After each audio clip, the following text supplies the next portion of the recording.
दोस्तों, क्या आप जॉब करना चाहते हैं या कोई जॉब इंटरव्यू के लिए कोई तैयारी कर रहे हैं? अगर आप जॉब में सेलेक्ट होना चाहते हैं तो इस वीडियो को जरूर देखिए। मेरा नाम है हार्दिक मजीठिया और मैं हूं एक business coach and director of life transformer training private limited. Tips number 1, अगर आपको इंटरव्यू में सेलेक्ट होना है तो सबसे पहला आपका सीवी, मतलब आपका रिज्यूमे, जो कोई और लैंग्वेज में कुछ लोग बोलते हैं बायोडेटा, आपका वो सीवी, आपका रिज्यूमे एकदम परफेक्ट होना चाहिए, क्योंकि आपका 50% काम उधर ही आसान हो जाता है। आपका सिलेक्शन सीवी के ऊपर बहुत ही इंपॉर्टेंट है। तो मैं चाहता हूं आप अपने सीवी के बारे में कुछ जानिए। क्या है ये रिज्यूमे? रिज्यूमे वो है जिसमें आपकी सारी पर्सनल इंफॉर्मेशन आती है। आप कहाँ रहते हैं, आप क्या करते हैं और आपने कहाँ जॉब किया, कितना एजुकेशन किया, वो सारी इंफॉर्मेशन रिज्यूमे एक पेपर के अंदर, वो चाहे हार्ड कॉपी हो या सॉफ्ट कॉपी, आपके पास दोनों होना चाहिए। रिज्यूमे में सबसे पहले आता है आपका नाम, जो हमेशा बड़े अक्षरों में टॉप लेफ्ट साइड में होना चाहिए, क्योंकि अगर आपका इंटरव्यूअर जब भी आपका इंटरव्यू ले रहा है क्विकली उसको अपना नाम दिखना चाहिए, और जब भी आपका सीवी कोई फाइल में से ढूंढ रहा है तो क्विकली आपका सीवी उसको मिलना चाहिए। और नाम के बाद क्विकली उसके नीचे कॉन्टेक्ट डिटेल आना चाहिए, ईमेल एड्रेस हो या आपका फिजिकल एड्रेस हो, तो दोनों उसके नीचे आने चाहिए। उसके बाद आता है ऑब्जेक्टिव। ऑब्जेक्टिव हमेशा 2 से 3 लाइन के अंदर ही लिखना चाहिए। ऑब्जेक्टिव मतलब आपका गोल क्या है वो कंपनी को ज्वाइन करने का। अगर आपका कोई भी गोल है तो 2 से 3 लाइन में कैसे लिखते हैं कि मैं ये हूं, मैं ये करना चाहता हूं, आपकी कंपनी में मेरी स्किल को यूटिलाइज करना चाहता हूं और मुझे और आपकी कंपनी को दोनों को ग्रो करना चाहता हूं। दोस्तों, ये ऑब्जेक्टिव जो है वो क्यों छोटा रखना चाहिए? क्योंकि इंटरव्यूअर आपको कभी भी पूछ सकता है कि आपका ऑब्जेक्टिव क्या है। कुछ लोग ऑब्जेक्टिव को कॉपी कर लेते हैं कोई दूसरे सीवी से, हालांकि वो नहीं करना चाहिए। आपको खुद बनाना चाहिए और उसको याद भी रखना चाहिए। उसके बाद आता है आपका एक्सपीरियंस। अगर आपके पास कोई भी अनुभव है तो आपके सीवी में एक्सपीरियंस पहले आना चाहिए, और अगर कोई एक्सपीरियंस नहीं है, अगर आप फ्रेशर है, तो एजुकेशन वाली डिटेल, आपकी एकेडमिक वाली डिटेल पहले आनी चाहिए। दोस्तों, सीवी में सबसे बड़ा पार्ट ये रखना चाहिए एक्सपीरियंस को, उसको बिल्कुल डिटेल में डालना चाहिए। आपका पोस्ट क्या था, आपकी जॉब डिस्क्रिप्शन क्या थी, आप क्या क्या क्या क्या करते थे, आपने क्या अचीवमेंट किए हैं, आपका रोल्स एंड रिस्पॉन्सिबिलिटी क्या है, वो सारी चीज़ उसमें जितना डिटेल में हो सके उतना डालना चाहिए, क्योंकि इंटरव्यू लेने वाला व्यक्ति सबसे पहले सबसे ज़्यादा अहमियत यही पार्ट को देता है। अगर आप एक्सपीरियंस भी है तो भी उसके नीचे एजुकेशन डिटेल ज़रूर डालना चाहिए, और वो भी बिल्कुल डिटेल में। अगर आपके मार्क्स अच्छे हैं तो भी मार्क्स लिखने चाहिए, और मार्क्स अच्छे नहीं हैं तो भी डिटेल में लिखना चाहिए। उसके बाद आपने अगर कोई प्रोजेक्ट किया है, या आपने कोई अचीवमेंट किया है, या आपने कोई भी ट्रेनिंग लिया है, तो वो सारा डिटेल उसके नीचे तुरंत ही आना चाहिए। और लास्ट में आता है अगर आपने कोई भी कोर्सेज किए हैं, लाइक पर्सनालिटी डेवलपमेंट, कोई पब्लिक स्पीकिंग, कोई भी कोर्स किया है, या आपकी कोई भी ऐसी स्किल्स है, तो वो स्किल्स भी डिटेल में आप लिख सकते हैं कि मेरी ये स्किल्स है जो वो कंपनी को हेल्प कर सकती हैं। ऐसी कोई भी स्किल्स आप उसमें डाल सकते हैं। वो टेक्निकल स्किल्स हो सकती है या वो सॉफ्ट स्किल्स हो सकती है। और सीवी में सबसे आखिर में आपको अपनी पर्सनल डिटेल डालनी है, जैसे कि आपका डेट ऑफ बर्थ, आप मैरिड है या नहीं, या आपकी कोई भी हॉबीज़ है। उसके अलावा सीवी में और एक्स्ट्रा चीज़ें कुछ मत डालो। वो ज़्यादा से ज़्यादा 2 पेज का बनाओ, 2 पेज से ज़्यादा बड़ा नहीं होना चाहिए, बिल्कुल क्रिस्प और क्लियर होना चाहिए। Tip number 2, analyse the company where you want to work. आप जो कंपनी में काम करना चाहते हैं, जहां पर भी इंटरव्यू देने वाले हैं, वो कंपनी के बारे में सारी डिटेल आपको सर्च करनी चाहिए, चाहे वो ऑनलाइन हो, चाहे वो गूगल हो, चाहे वो ऑफलाइन हो, कहीं से भी हो, आपको उसकी इंफॉर्मेशन लेनी है। मैं आपको बताना चाहता हूं कि वो कंपनी की इंफॉर्मेशन ज़्यादातर आपको उसकी वेबसाइट से मिल जाएगी, लेकिन अगर आपको लगता है कि वो कंपनी की और ज़्यादा इन्फॉर्मेशन चाहिए तो आप फेसबुक के द्वारा भी बहुत सारी इन्फॉर्मेशन ले सकते हैं। यूट्यूब में उसके बहुत सारे वीडियोस हो सकते हैं वो कंपनी के बारे में। ये क्यों जानना ज़रूरी है? दोस्तों, आपको इंटरव्यूअर उसकी कंपनी के बारे में भी पूछ सकता है कि क्या आपको पता है कि हमारी कंपनी काम क्या करती है? तो आपको पता होना चाहिए, क्योंकि आपको अगर वहाँ पर काम करना है तो आपको ये भी पता होना चाहिए कि मैं वो कंपनी के लिए फिट हूँ कि नहीं, क्या वो वहाँ पर मैं काम कर सकता हूँ कि नहीं।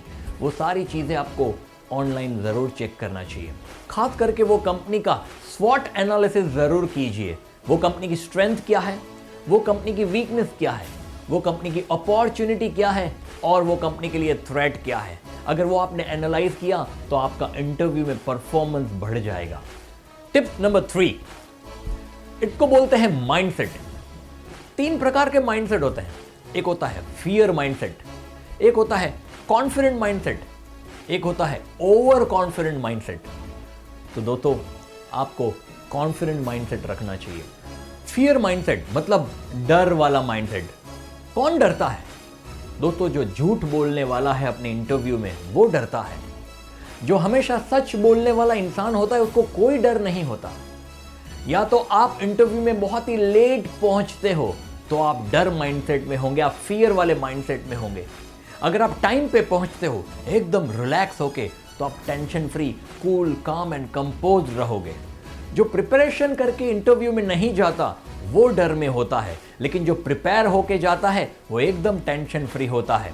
दोस्तों जो नेचुरल रहता है, अपने शब्दों में नेचुरल शब्द निकलते हैं तो उसको कोई डर नहीं होता। लेकिन जो आर्टिफिशियल बनाया हुआ, जो रट्टा मार के जाता है वो डरा हुआ रहता है। एक और इंसान डरा हुआ रहता है जो बहुत ही जरूरतमंद है, मतलब उसको लगता है कि जॉब नहीं मिली, अगर मैं रिजेक्ट हो गया तो मेरे ईएमआई कैसे भरूंगा, मेरे होम लोन के ईएमआई कैसे भरूंगा, गाड़ी के ईएमआई कैसे भरूंगा। तो वो डरा हुआ रहता है, रिजेक्शन का डर होता है। और एक दूसरा प्रकार का इंसान होता है वो बिंदास होता है। और कुछ लोग ओवर कॉन्फिडेंट भी होते हैं, मतलब वो इंटरव्यू में जाते हैं तो विजय दीनानाथ चौहान की तरह तो बैठते हैं। उसके बिहेवियर, उसके नेचर, उसके शब्द बहुत ही ओवर कॉन्फिडेंट होते हैं। ऐसे लोगों को भी पसंद किया नहीं जाता। ऐसे लोग हमेशा अपने फायदे के बारे में सोचते हैं कि एक बार मेरी जॉब लग जाएगी तो मैं ये बाइक खरीदूंगा, मैं ये मोबाइल खरीदूंगा, मैं मेरे पैसे, मेरे सपने। वो सिर्फ अपने बारे में सोचता है। लेकिन दोस्तों अगर मैं आपको कहूं, अगर आपको इंटरव्यू में सिलेक्ट होना है तो आपका माइंडसेट होना चाहिए एम्प्लॉयर का बेनिफिट, मतलब जो आपको जॉब देने वाला है उसका फायदा क्या होगा अगर आपको जॉब मिल गई, तो आप उसके बारे में ऐसा क्या करेंगे, उसके लिए, कंपनी के लिए आप क्या मेहनत करेंगे जिसकी वजह से कंपनी को फायदा होने वाला है। तो आपका माइंडसेट होना चाहिए कंपनी के बेनिफिट के लिए, ना कि अपने बेनिफिट के लिए। एक और माइंडसेट है जिसको हम बोलते हैं गवर्नमेंट जॉब माइंडसेट। मतलब वो इंसान के दिमाग में हमेशा यही रहता है कि मुझे गवर्नमेंट जॉब करनी है, मुझे गवर्नमेंट जॉब करनी है, लेकिन मैं थोड़ी देर के लिए प्राइवेट जॉब कर लेता हूं।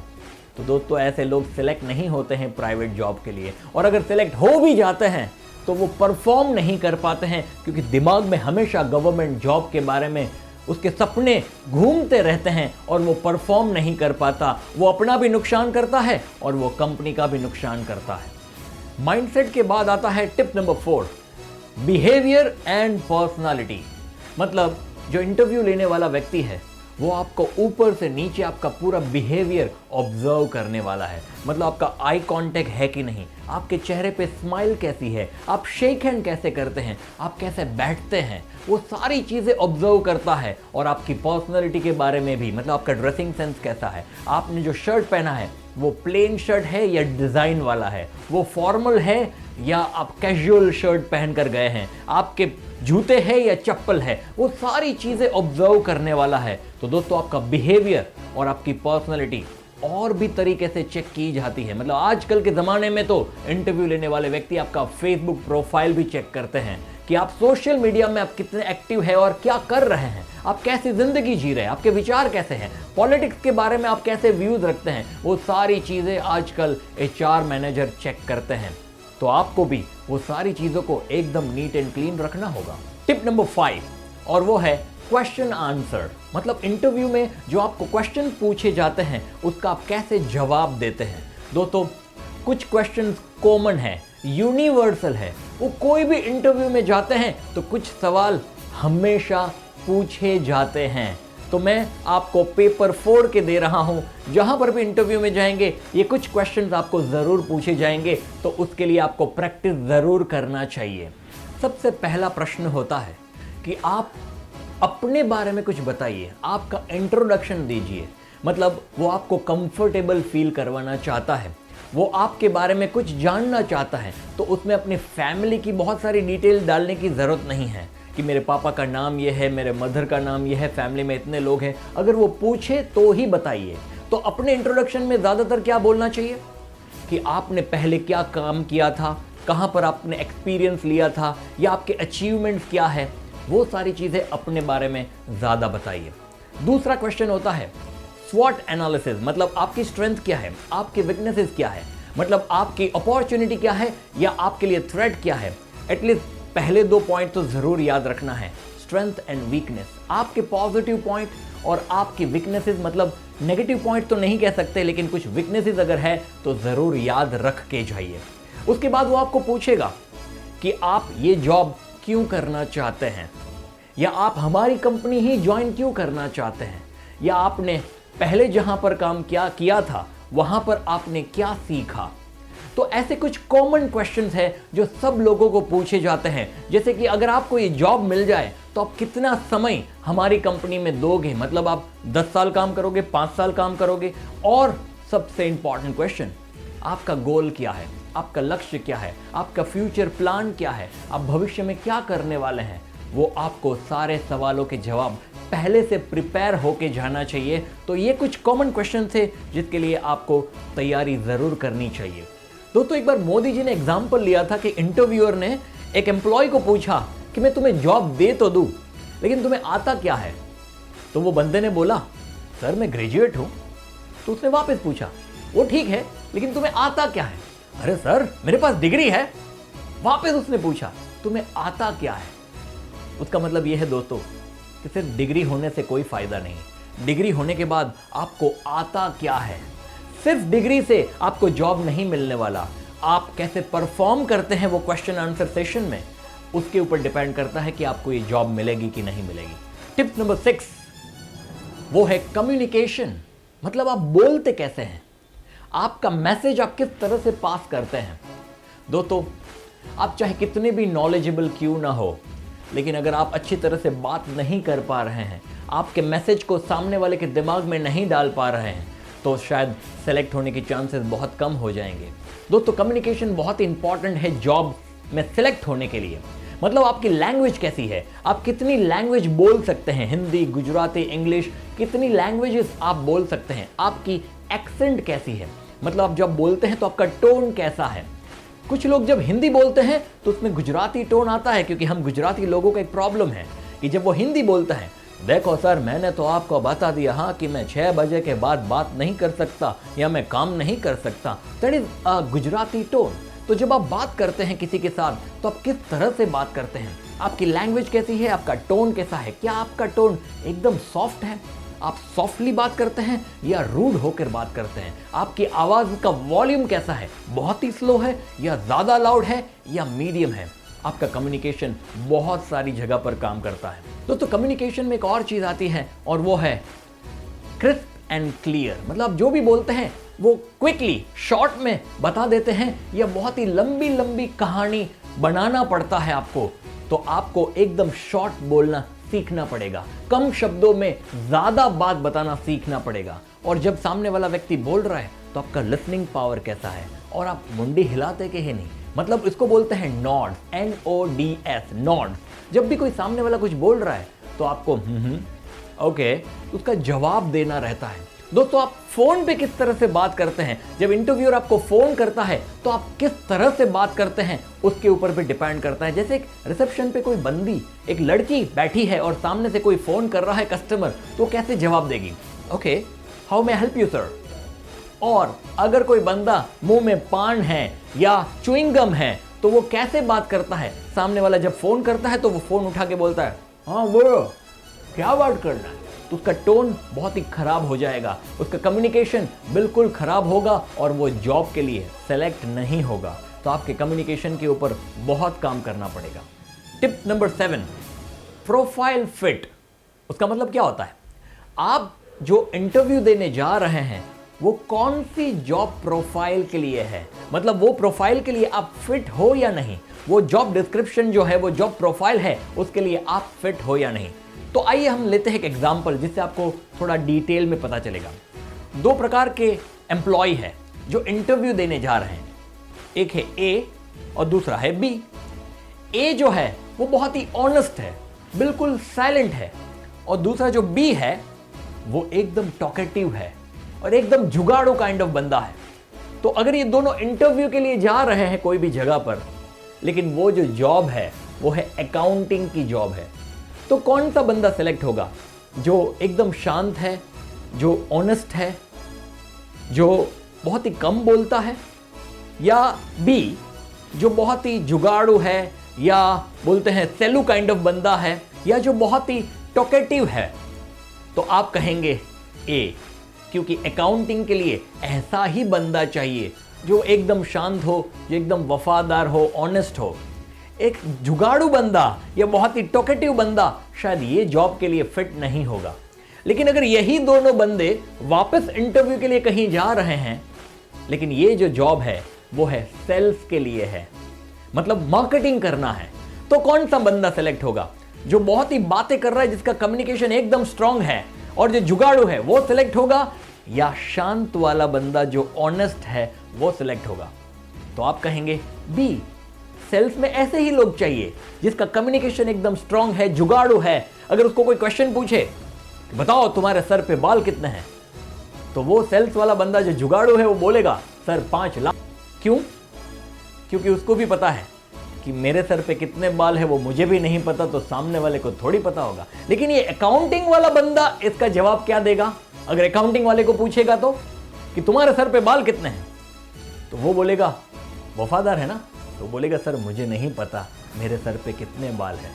तो वो सेल्स में नहीं चलेगा, वो अकाउंटिंग में ही चलेगा। तो आप समझ रहे हैं प्रोफाइल फिट क्या होता है? जो प्रोफाइल जॉब प्रोफाइल है उसके लिए आप फिट हो या नहीं। दोस्तों दूसरा एग्जांपल लेते हैं, वापस दूसरे 2 प्रकार के एम्प्लॉय लेते हैं। एक है एमबीए, एजुकेटेड है, और एक है 10th पास।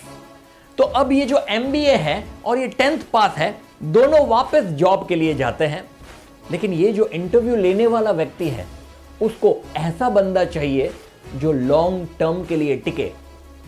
मतलब वो बंदा भले ही इतना पढ़ा लिखा ना हो, क्योंकि अगर एमबीए किया होगा तो शायद उसको बहुत सारी जॉब ऑफर आएगी और जल्दी से जॉब छोड़ के चला जाएगा। लेकिन ये जो 10th फेल बंदा है, शायद उसको मार्केट में इतनी जॉब अपॉर्चुनिटी नहीं मिलेगी, तो ये लंबे समय तक यहां पर रहेगा।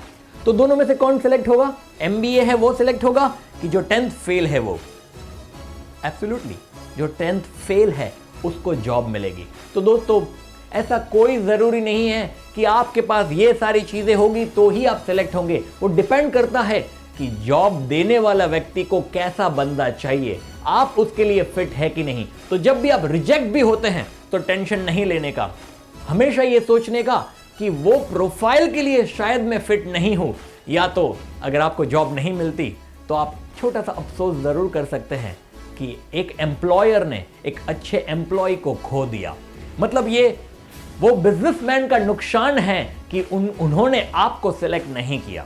तो दोस्तों हम समराइज करते हैं जो भी हमने आज सीखा है वीडियो के द्वारा। सबसे पहली चीज, आपका सीवी एकदम स्ट्रांग होना चाहिए, एकदम क्लियर होना चाहिए। दूसरा, आपको एनालाइज करना होगा वो कंपनी की सारी इंफॉर्मेशन की कंपनी क्या करती है। तीसरा, फियर माइंडसेट, मतलब आपका माइंडसेट फियर वाला है, कॉन्फिडेंट है या ओवर कॉन्फिडेंट है। उसके बाद आता है आपका बिहेवियर एंड आपका पर्सनालिटी, इंटरव्यू के टाइम आपका बिहेवियर कैसा है। उसके बाद है क्वेश्चन आंसर, आप कैसे सवालों के जवाब देते हैं। उसके बाद है आपका कम्युनिकेशन, आप बोलते कैसा है। और आखिर में आता है प्रोफाइल फिट, मतलब वो प्रोफाइल के लिए आप फिट है कि नहीं। तो दोस्तों थैंक यू सो मच। मेरा नाम है हार्दिक मजीठिया और मैं हूं एक बिजनेस कोच। अगर आप ऐसे वीडियो और भी देखना चाहते हैं तो हमारे चैनल को सब्सक्राइब कीजिए और बेल आइकन को क्लिक कीजिए।